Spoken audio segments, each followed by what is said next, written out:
Frozen live at the Hyperion! Hey everyone, it's Max, and I am about to see Frozen live at the Hyperion for the first time and ever. I will go see the show, and then I will report back later on. Alright, just got out of Frozen live at the Hyperion, and I got a lot of thoughts, man. I got a lot of thoughts.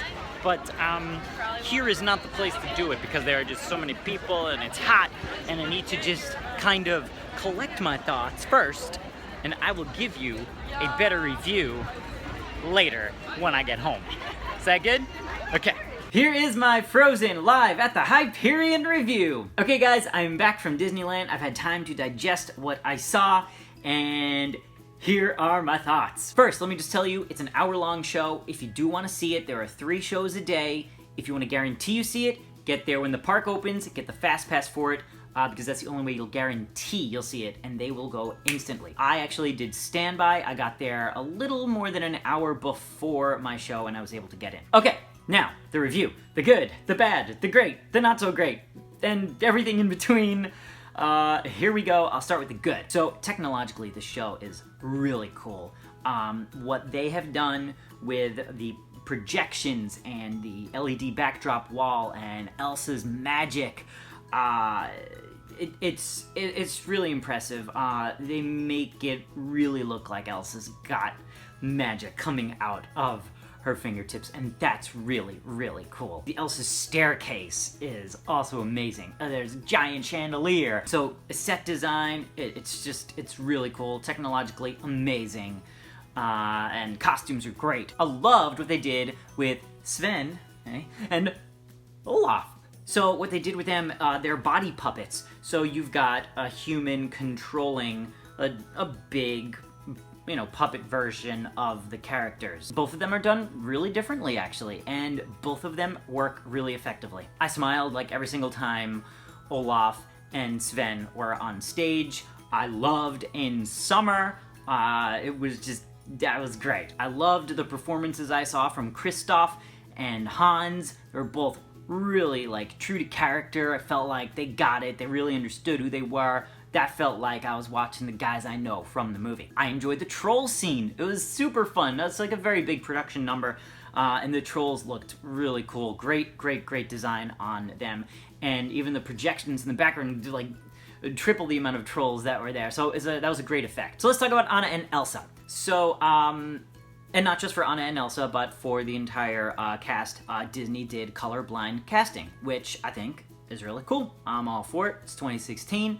That is totally a cool thing. And the casts do rotate. I think there's 3 casts, so you're not always going to get the same Anna, Elsa. Everyone is going to be different, so it's also tough to review the actors in the show, because we're all going to see someone different. For me, I really wanted my Anna and Elsa to sound like they sound in the movie. Now, it's so hard. These voices have been ingrained in our heads for a few years now, so we know it so well. We know exactly what it sounds like. Kids know exactly what Anna and Elsa sound like, so they're expecting that when you go in. And I am happy to report that the Anna and Elsa that I saw did sound just like the Anna and Elsa that we all know and love. And that was really cool. Did Elsa hit the big note and Let It Go? Yup, and that made me very happy. Did I get any goosebumps during Let It Go? Oh yeah, I did. I did. And it was really super cool to see it on stage come to life like that. I really felt just super fun, full of joy, for most of it, actually. And from about Let It Go onward, I really enjoyed it. So let's talk about some other things about the show. So the first part of the show felt just really flat to me and slow, and that could also be a result of the fact that Frozen, the movie, in the beginning is quite slow itself. The action really doesn't pick up in the movie until you get really into it, so that's a really big problem when adapting a musical, because there's no giant production number that begins Frozen. So you gotta tell the story, and you get into it, how the parents disappear, how the magic, how you gotta get all that in. Could they have maybe cut it out? Well, I don't know, because they gotta tell a story. but it just felt flat a little bit at the beginning. And I think when you're watching it live on stage, you can really feel just how slow the beginning is. There were also some very odd transitions from scene to scene.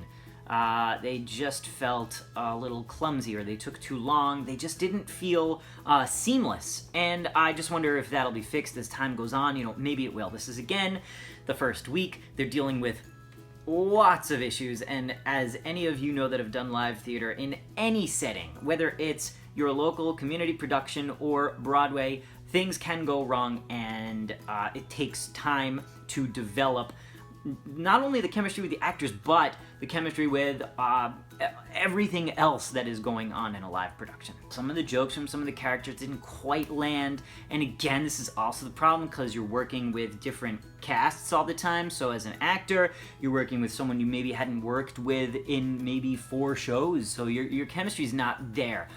So again, this is really, really tough to actually critique performances when you're going to see different casts and different people of different ways they interact with each other on stage. So everything changes when there's new casts like that. My show did have a technical issue, so we had a little stoppage.